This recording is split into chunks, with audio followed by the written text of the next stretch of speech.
Hello people, welcome back into this channel, and in this video I would like to show you about iPhone tutorial, and I would like to show you the way how to activate the low power mode for your iPhone. So the device that I use today is iPhone XR, and you can see here my battery is now it's 79% left, and I forgot bringing my charger, so I would like to keep longer shelf life for my battery.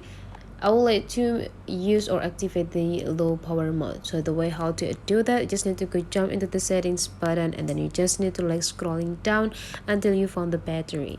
And in this battery section, you just need to go click it, and there will like two options in the top of this battery section, which is the battery percentage and low power mode. So to activate it, just need to go click this part, and your battery will start turning the color become yellow, means that the low power mode is already active.